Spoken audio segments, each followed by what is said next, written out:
Are you ready? Hello, and welcome to the Whole House Podcast, where you can find home, health, and family all in one place. Our team is comprised of moms from different upbringings and backgrounds, and we each have different passions and giftings and strengths. We each represent a different room, and we all make up the whole house.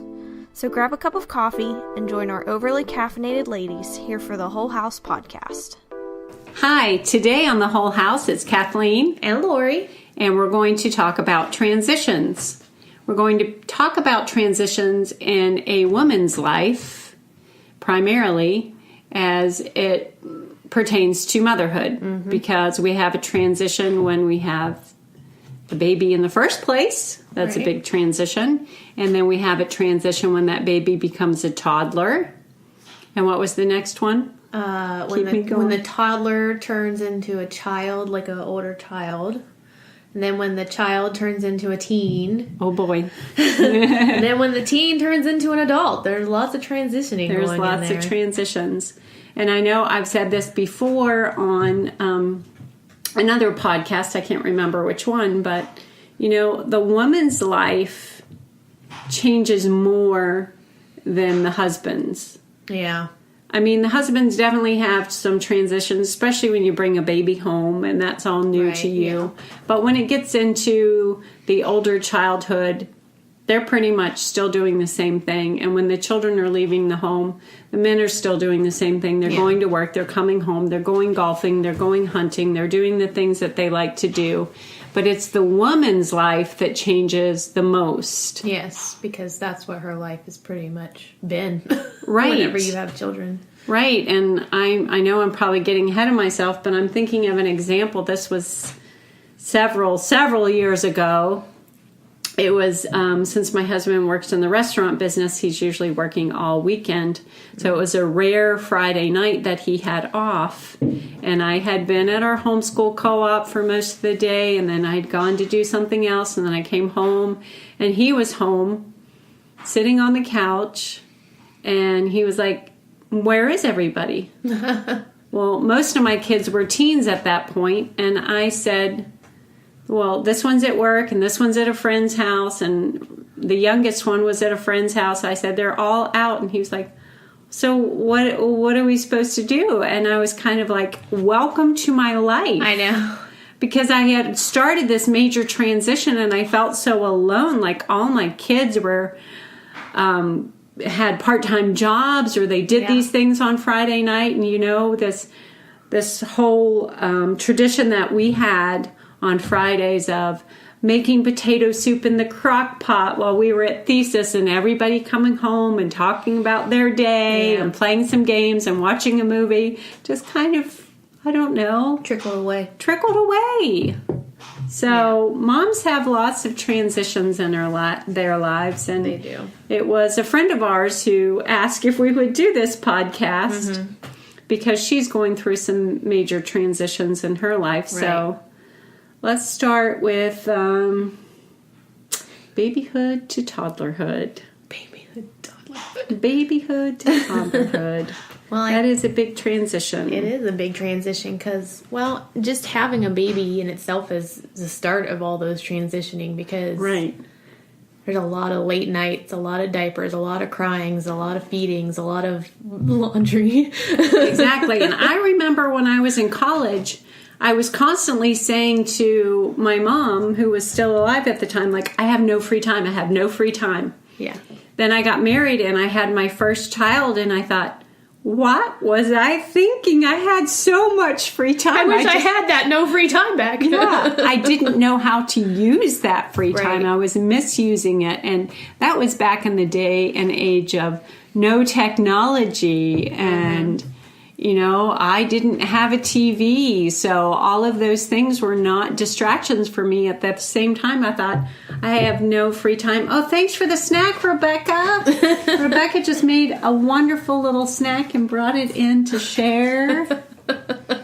Not. She just gave you a look. Yeah, and I think that whenever we are young moms, we aren't, and we throw another human into our lives, that we're not good at managing that time.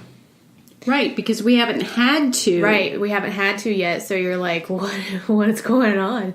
I know, especially when I just remember in college when I knew I had like a giant project or paper due the next day, and at 7 o'clock at night I would be like, should I start that paper? Maybe I'll wait a little bit. And then I would start the paper at 9 and be up half the night. Yeah. And then when you have an infant and you keep thinking that way, like, I don't want to do the laundry right now, or I'm not going to clean up the kitchen right now, I'll do it later.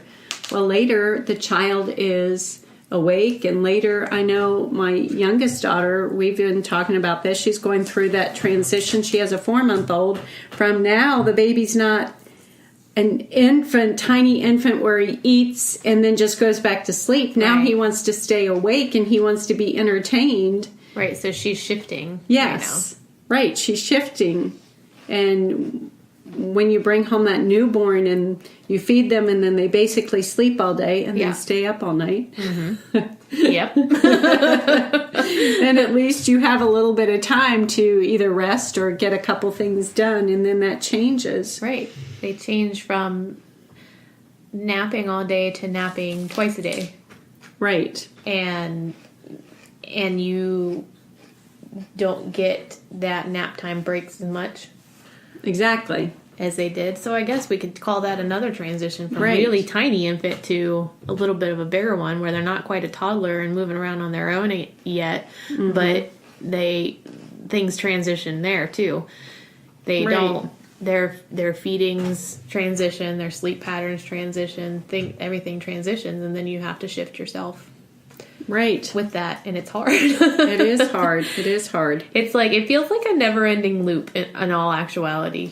Right. It's like, that really old movie, Groundhog Day. Yes. Were you thinking that too? Yeah. Where he's living the same day over and over and over again, and you wake up and you're like, what am I doing today? I'm doing the laundry and the dishes and trying to get the baby to sleep and doing the laundry and changing the diapers. If you don't keep up on those things, then they pile up and you got a major problem on your hand later on. If you keep having your same mentality that you did before, I'll just wait a little bit longer. Right. And then you need a snow shovel in the kitchen. Let me just... Guilty right now because I remember those days. Right. And it's a big transition. And then there's that transition when you... I want this baby to crawl. I want them to walk. I want them to do this. And then they start doing that. And you're like, wait a minute. Now I have to watch them every second of the day. Make because sure every tiny little thing's picked up. Right. They're climbing on the chairs. And I remember my daughter Amory and her husband Seth, and they had 2 little ones at the time, lived with us for 8 months while they were looking for a house. And Amory was homeschooling, and she had an infant, so her whole day was get them up, put this one down for a nap, then put that one down for a nap. And then, it's like somebody was constantly going down for a nap. Right. It was just like this constant turnover. This one's ready for a nap. Now this one's up. Now this one's ready for a nap. And then it just feels like you can't do anything, and all you're doing is getting kids to sleep. Right. And at the same time she was homeschooling, so she would just have to carve out, and of course with a preschooler it was like an hour, which may be stretched into an hour and a half depending on what activity you were doing, but still it's just like constant. And then when everybody's finished with their naps, then it's like, what am I going to make for dinner? Your day's gone already, right? Now you gotta figure out. And then after that it's like, okay, now I have to get these kids bathed, read them a book, and get them to bed so I can sit down. I know. I remember that. Actually, it's so funny because whenever JR started crawling around, which JR, as soon as he could move, he was moving and climbing. Yes, I can imagine that. And I remember one time he swallowed one of those teeny tiny little toy screws. It was stuck in the corner between the carpet and the wall, and never saw it. The vacuum never grabbed it. And he swallowed that, and it scared the life out of me. Because that, Toddler JR. Right. Well, and Rafael had the best pincher fingers ever. Like, he would find every little piece of dust. Like, I don't know how he did it. He had this dexterity that I still don't have to this day. And he would just put it in his mouth. And plus, he had a cleft palate, which was dangerous because there's no roof of his mouth. So whatever he put in his mouth would get stuck up there. Right. And so it was like constant. And I remember after his surgery, bringing him home, because he was in the hospital for almost a week, and we brought him home, and it was like somebody had to be on Rafael duty all the time. Like, I couldn't even go to the bathroom, because if he broke that fresh new skin of his palate, they would have to do the surgery again. Yep. So it was like, here, you hold Rafael because I have to go to the bathroom. And don't let him touch anything, and don't let him get down, and don't let him move, and don't let him put anything in his mouth. Right. And it's funny because whenever you transition into that part of your life, the toddler area, you look back at the infant area and you're like, "Aw, I just want to hold them. I just want them to stay in my arms." And then you lose that, them. right? And you lose that sense of power, because when they're little, and like one of the things that Anya's little one, Merrick, likes to do is you sit on the exercise ball and you bounce, and it's like he has no power. He falls asleep. Yeah. He can't do anything about it. But once they get to toddlerhood, you don't have that power anymore. Because they will fight you so hard. Right. And you're trying to hold them and rock them. Yeah. And then you're like wishing for the next transition of being independent. Right, can you just not go to sleep by yourself? That would be so great. Could you read yourself a story and go to sleep? Right. But then when that day comes, and we realize that day has come, like my son Hunter, he might get mad at me for saying this, he was really good at naps, because when he was 3 and 4 and 5, he would say, I think I need a nap. I'm going to my room. And he would go to his room, get in his bed, and take a nap. Yep. And then there was that realization one day, like, oh no, he's never going to be my little toddler again. That's what I know. He's beginning to regulate himself. But then whenever they become that independent person, they don't really care what you have to say as much anymore. You know, right? You're getting into those middle school years there, huh? Well, where we're that's just because I got a goddess when they're very young, like, oh, mommy, daddy, you know everything, and they hit that certain age, and it's different for every child. It is, but you know, because you're going through that. If you've got that middle school age, then suddenly they look at you and go, wait. You don't know everything, but I do. Yeah, but they do. Yeah, that's right. You're like, wait a minute, what happened to that sweet little person who just loved everything about me and everything I said and everything I did? That's gone. It's gone. That is definitely another transition. Yeah, is to those middle school and it's years. hard. It's a hard transition because. You teach them to be independent and to be thinkers, to think for themselves. You don't expect them to question you.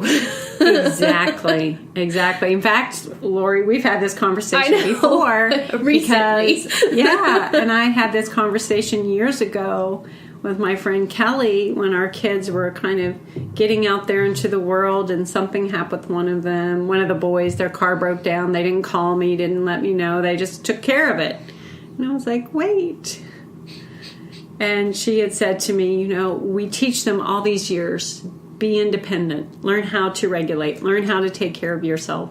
And then when they do it, we're like, wait a minute. Don't you need me? Don't you need me? I didn't really mean to be that independent. Yeah, just a little bit of independent. Don't question. Just once in a while. Don't question me. Question everybody else. That's right. Right, that thing I said about questioning everything and using the evidential method and looking everything up. I didn't mean for you to do that with me. I just meant obviously, I know best, so... So that is definitely a major transition. It is, but at the same time, I'm kind of in love with this stage right now because I can see the people that my children are becoming, like their own little people. Yes, not the little people, the toy. But they're becoming little plastic toys I can manipulate whenever I want. But their own ideas and their own thoughts and their own views on things, and it's like, whoa, right? And that is exciting. It's exciting to watch them find their niche in life, and maybe find many of them throughout their childhood, because sometimes it's like, I remember with my eldest Audrey, she wanted to be a doctor for a long time. She definitely has the smarts to do that, but then she changed her mind when she realized she would have no time to have children. So just watching that progression of her gaining more wisdom and finding what she really wanted to do, and she ended up majoring in English, and she does a lot of writing. In fact, she helps me a lot with my writing. Yeah, we've spent whole afternoons figuring out how to blow up something for a novel. For a novel. How to blow up things. How to do it as accurately as possible and as realistically as possible for a book. For a book. That's an important part to add in there. Right. So, yeah, there's just so many transitions in a woman's life and so many changes. In fact, the only thing that we are guaranteed is that things are going to change. Yeah. That's all we're guaranteed. I don't like it. I know. And, we have those days when our kids are younger, especially us homeschooling moms, that we think are always going to be the same. We're always going to be doing exactly the same thing, and nothing is ever going to change. Yeah, and I think right now I'm starting to realize that things are actually changing, because my oldest is going. He's just graduated high school, and he's going into college. And it's a really hard thing. He's not at home as much as he used to be.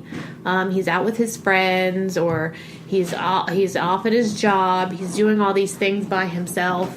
And he wanted to change his major the other day, and I kept saying, if you want to change your major, you need to do it soon, thinking that he's going to say, okay, Mom, help me change my major. No, he just woke up one morning. He's like, I'm going to go over to admissions office at the college and change my major. Oh, do you need anything? Nope, I got it. Oh, okay. Right, and that's one of those moments where you're like, yay, no. I did it! Right, like you said, yay, I did it. We just did the podcast on that whenever I said that too. It's like, woo, and then no. Wait a minute. Not so fast. Right, it's and I know we're going back and forth a lot. It's just like when Emery's little one, Glenna, learned to climb the step out of our family room, because our family room's sunken in. There's just one step, and it's like, yay, she knows how to do it.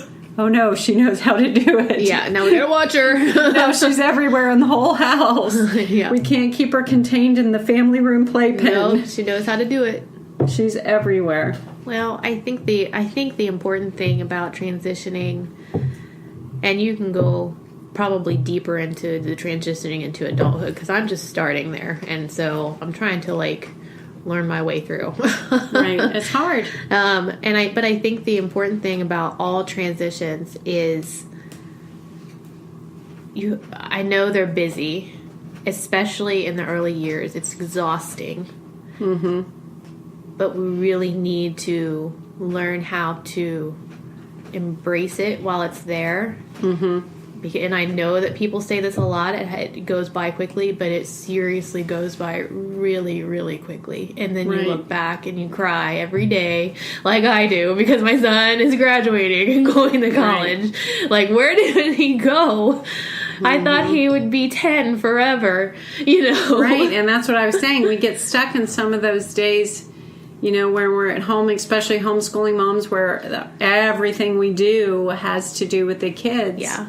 And we just get stuck in this mindset that this is what I'm going to be doing forever. Nothing is ever going to change. And then it changes. And I've had young moms say to me, don't tell me that it's going to pass quickly, because it's not. And It is. Really, in the scheme of things, it really does. And you just feel like you blinked and your kids are grown, or you blink and your toddler is 4 or 5 and reading, and then you blink again and they're 10, and then you blink again and they're a teenager.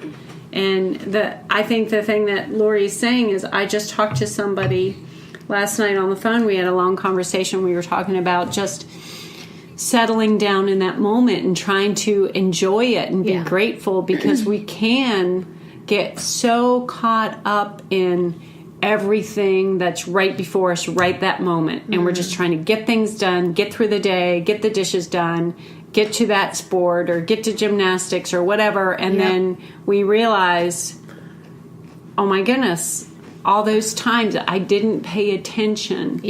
I didn't enjoy it. And we start wishing for, I wish my kid could walk by himself and get his own peanut butter and jelly sandwich. I wish my kid could entertain themselves just for a minute so I can take a nap. I wish my kid... And then we're wishing our entire life away and forgetting to enjoy right now. Exactly. And we don't realize it till it's too late and you can't go back. Like I read somewhere, I don't even remember who said it, but it hit me really hard. We always celebrate our children's firsts. But I think that if we knew that their lasts would be their lasts, that maybe we would embrace it and cling to it a little bit longer. Right, and we would celebrate that more. I think that we need to celebrate in the middle. Yeah. Because we celebrate the beginning of school, we celebrate the end of school. Yeah. And what about the middle? Are we just trying to make it through? Are we just stuck in survival mode? Like, I just got to make this through. And then you turn around and you're like, wait a minute, all my kids are grown and they're going to college, or they're moving out and they're getting out on their own, or they come home one day and say, guess what? I'm getting married. Like celebrate, or not really celebrate, but embrace and enjoy the last midnight conversation, the last time they asked for advice, the last time that they crawled. Right. Right. If you'd have known it would be your last, we may have slowed down and paid better attention. And because when you really just, I don't know, it's something you have to practice, and it's not easy. When you practice settling down in the moment and just looking around, like the study I'm doing by Caroline Leaf, and she's talking about the brain and how the brain affects everything in your body and how you can change. I won't get into epigenetics, but she talks a lot about that. But one of the first assignments in that book is just like, be totally aware of your surroundings. Just take a moment. What do you hear? What do you see? What do you feel?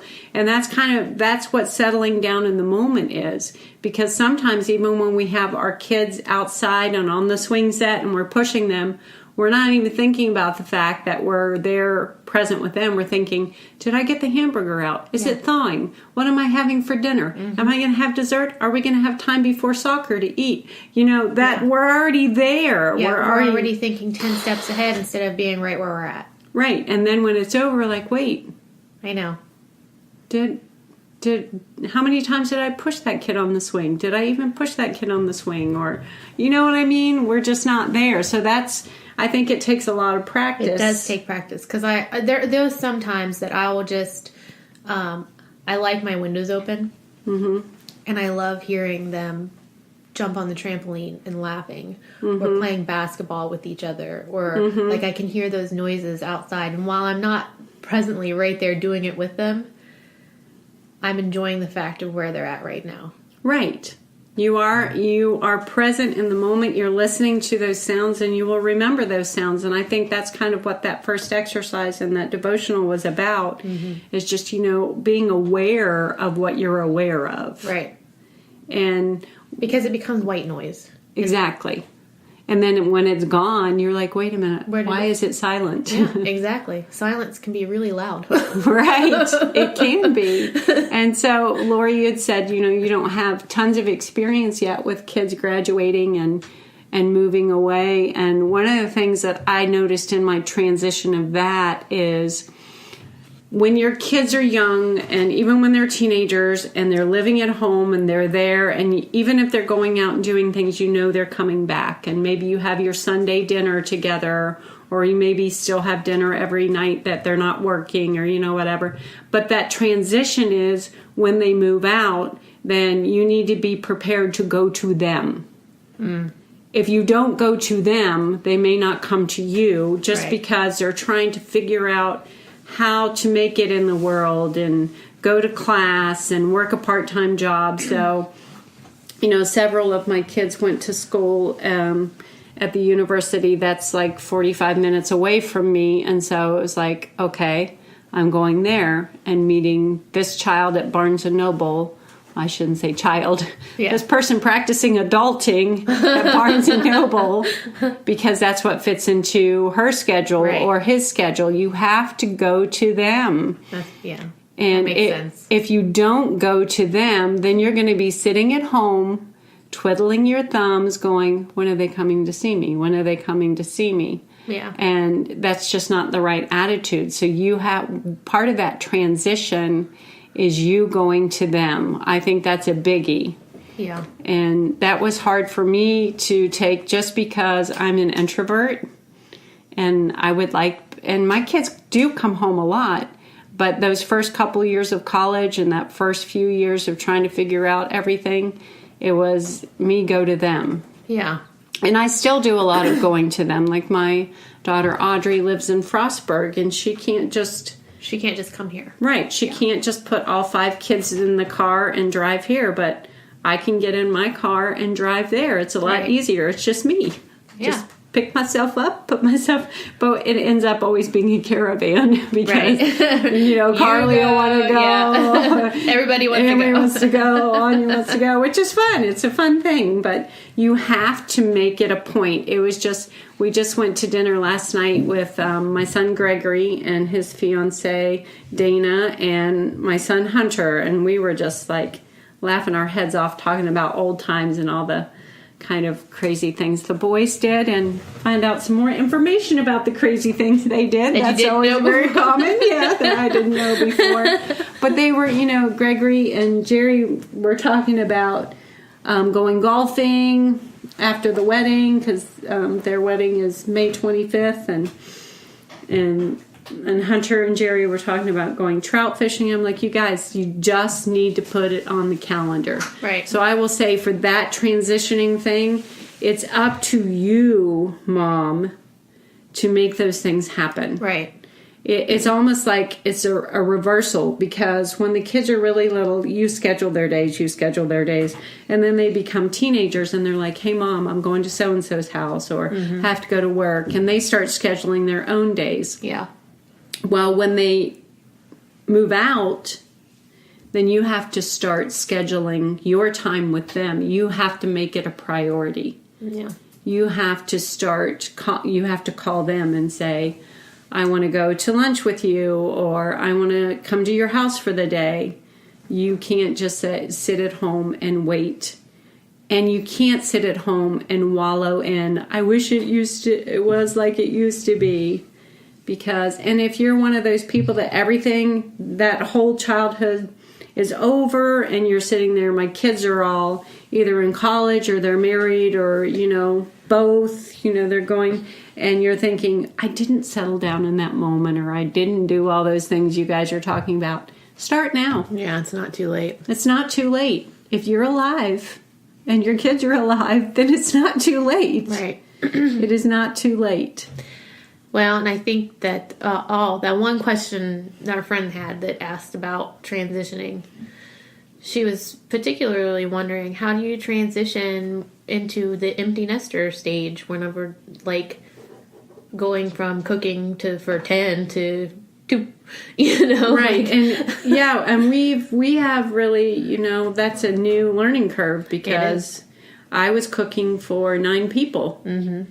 And now it's a lot of evenings I'm just cooking for myself. Yeah.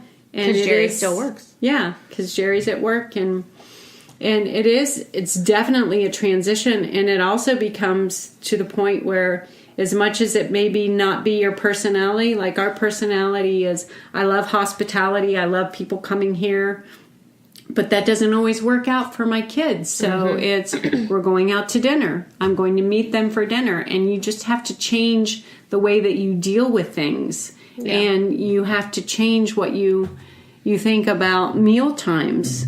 Because I know I'm not one of those people that likes to do things by the seat of my pants, but I've had to do that a lot more because if one of my kids says, hey, we're going out to Olive Garden. Do you want to come with me, Mom? The best place ever. Then I have to, and then it's like, especially processing, because I just don't like, but I have to. Yeah. Because that's the way the world works with adult children. It doesn't always work like, okay, everybody, we have dinner at 5:00 every night, just like we used to. It doesn't work that way anymore. Yeah. And I know that I know I say that moms' lives change more, and they do, but I can remember there's several times that my husband has been home and cooked up all this food, because he loves to cook also, and he would cook up all this food and then just be like, well, who's coming over? Well, no one's coming over. Yeah. And it's hard because you're just so used to that, and then you end up having all this food or all these leftovers and wanting people to show up. Yep. But so I would say that. I know that that's difficult. You just have to change your perspective, and it is a huge learning curve, especially for, I know this particular person loves to cook. Yep, she does. And you, one of the things that we did for a long time, and we need to reinstitute it, was we started doing once a month on a Sunday, doing a family dinner where everybody in my whole family comes, which is like wall-to-wall people here. Well, yeah. And now they all have spouses and children. And right. But that really helps a lot. And another thing that we've done, we're going to do a whole podcast about this, is we do a family camp in the summer here at my house. It's called Camp Lemon Lime. And non-family. So. Yeah. Well, Lori, your family. Too late. Jerry said that yesterday. Well, Lori's family. Where we take 4 days. It starts on a Thursday and ends on Monday. And Monday's just kind of clean up. But all the kids come. All the grandkids come. And we swim. We pick berries. We do crafts. And you have to be more intentional about spending time together. It's not just going to happen the way that it used to happen. Right, you have to schedule it. Right, you have to schedule it. So the family dinner thing once a month, because everybody just can't get over here every week. Yeah. Everybody has jobs. See, I can see that happening with Alec right now, because he's either at work or he's with his friends.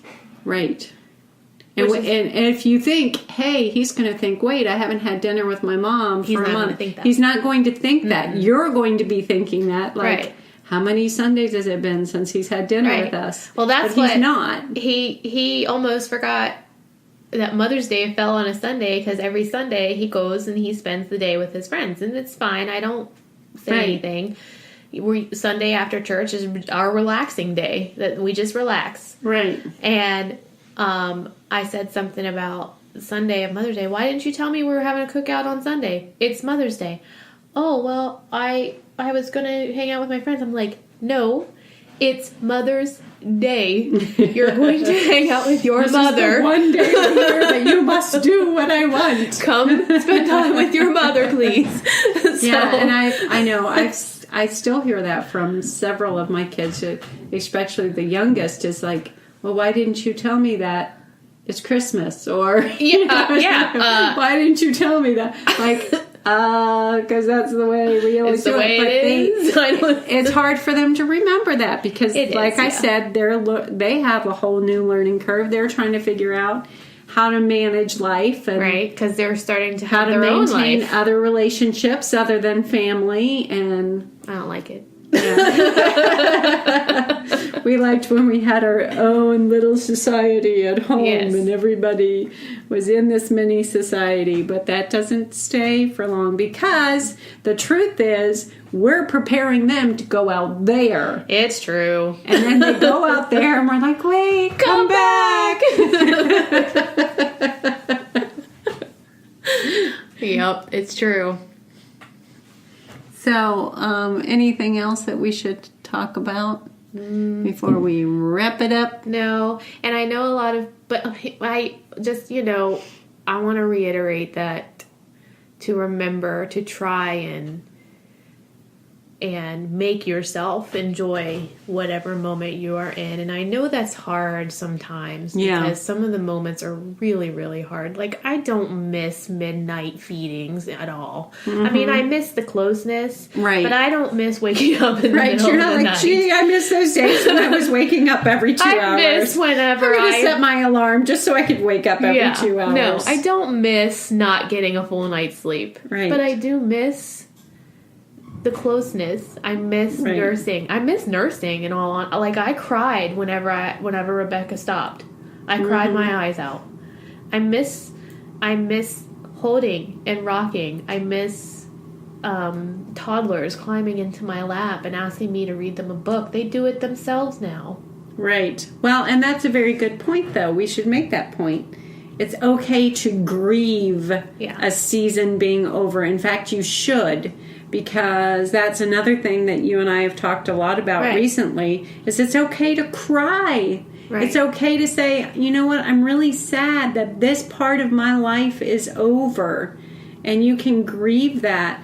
And I had told Lori, she said, why didn't you tell me about all of this? And I'm like, I haven't recovered from it myself. Yeah. And Audrey's been married for a long, long time, and she has 5 kids, but I remember when she started college, every night I cried because, she moved away, and I cried because it was my first child leaving, and no, it doesn't get any easier. Everybody said, well, you have so many kids, it probably got easier after. No, because they're all individual people. Yeah, they're all and yours. I have a relationship with each of them. Yeah.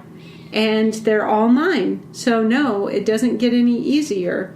But it's okay to grieve that season being over. You think about the way that nature works.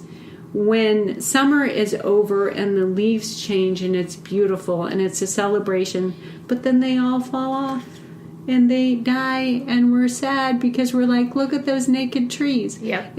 We're grieving that season being over. We can grieve the seasons of our life being over. Yeah. And God will open up new doors, and I know that God has opened up a lot of new doors, and I'm in a new season of my life, and great things are happening, but that doesn't mean that I can't be sad that particular season is over. Right. Exactly. And I know people mean well when they're like, don't cry, but because I think that people are afraid of tears or something. Right. They're afraid of sadness. Like, sadness is bad. We shouldn't do it, Right. But sadness is a part of life.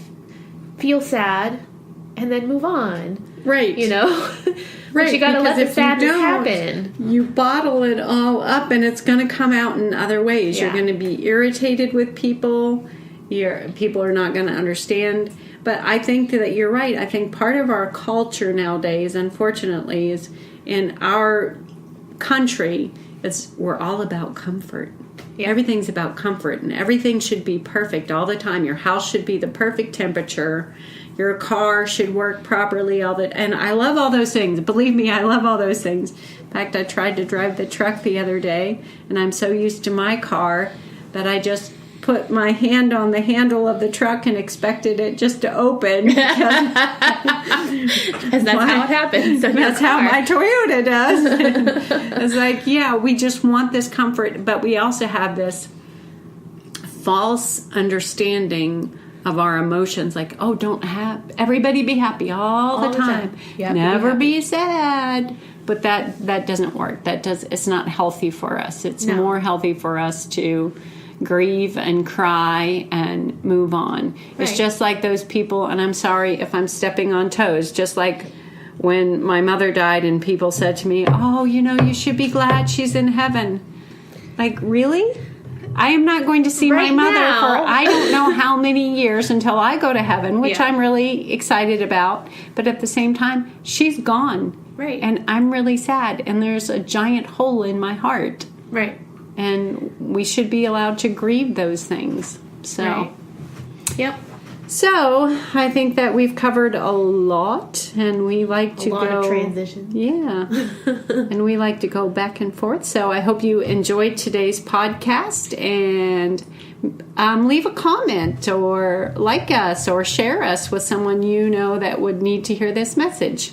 Thanks for joining us. Bye. Bye. We're so glad you could join us here for the Whole House podcast.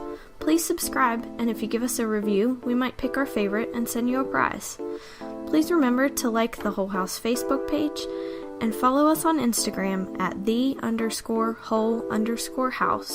And please sign up with your email on our website, thewholehouse.org, to be notified when new things are happening here at the Whole House. Thanks so much for listening.